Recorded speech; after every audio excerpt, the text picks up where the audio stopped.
বাড়া এইসব ভিডিও করবো না, কোনো ফায়দাই হচ্ছে না, কোনো লাভ হচ্ছে না, ফলোয়ার্স পাচ্ছে না, কিছুই না। তো রেগে যাচ্ছ না? আর বলো না, ফেসবুকে এতদিন ধরে ভিডিও ছাড়ছি, হ্যাঁ। মিনিমাম ভিউজ তো আসছে কিন্তু ফলোয়ার্স বাড়ছে না। যখনই দেখছি সবাই ফ্রেন্ড রিকোয়েস্ট পাঠাচ্ছে, ফলোয়ার্স বাড়ছে না। Followers একই আছে? হ্যাঁ, ফলোয়ার্স একই আছে। আমার শুধু ফেসবুকে friend বাড়ছে, friend হ্যাঁ, বাড়ছে। তো আমার ফেসবুকে কি কোনো প্রবলেম হয়ে গেছে? না, প্রবলেম কিছু না, ফেসবুক অত সহজে প্রবলেম হয় না। তো একটা সেটিং জাস্ট অন করতে হবে, অন করে দেবো? হ্যাঁ। ঠিক আছে, দাও তোমার ফোন দিয়ে আমি তোমাকে অন করে দিচ্ছি তোমার সেটিংসটা, আর তার সাথে তোমরাও দেখতে থাকো, ঠিক আছে? চলো এসো।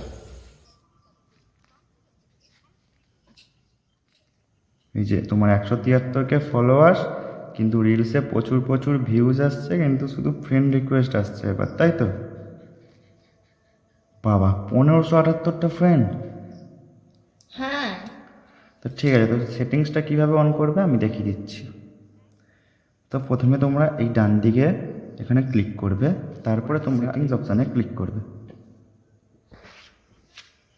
সেটিংস অপশানে যাওয়ার পরে এখানটাতে দেখবে তোমরা how people can find and contact you, তোমার সাথে কীভাবে তারা কন্ট্যাক্ট করবে, ঠিক আছে? তো উপরের এই যে এই লেখাটা তোমরা দেখতে পাচ্ছ, who can send you friend request, এখানে ট্যাপ করবে।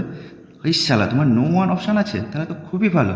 তো এই তোমাদের কারোর যদি নো ওয়ান অপশান থাকে তাহলে তোমরা এটাকে সিলেক্ট করবে, আর যদি না থাকে তাহলে ফ্রেন্ডসে ক্লিক করে সেভ করে দেবে, ঠিক আছে? তারপরে who can see your friend list, এখানে তোমরা ট্যাপ করবে, এখানে ট্যাপ করে তোমরা পাবলিক করে দেবে, পাবলিক করে সেভ করে দেবে, ঠিক আছে? টোটাল সমস্ত কিছু দেখবে।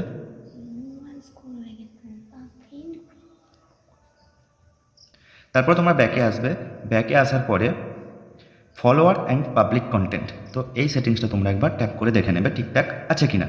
তো তোমার আমি দেখে নিচ্ছি, তো who can follow me public করা আছে, হু can see your followers, total এখানে পাবলিক যেন থাকে, ভালো করে বোঝো, এখানে টোটাল যেন পাবলিক অপশান থাকে, ঠিক আছে? তো এটা করার পরে এবার তোমার দেখবে আর একদিন পর দেখবে কত ফলোয়ার্স বেড়ে গেছে। এটাই হলো ফলোয়ার্স বাড়ানোর নিনজা টেকনিক। দেখো এবার ফলোয়ার্স ঢুকছে। অবশ্যই। তো এইভাবে তোমাদের এবার থেকে ফলোয়ার্স ঢুকবে। তো ভিডিওটা যদি ইনফরমেটিভ হয়ে থাকে অবশ্যই তোমরা লাইক কমেন্ট শেয়ার করতে ভুলবে না।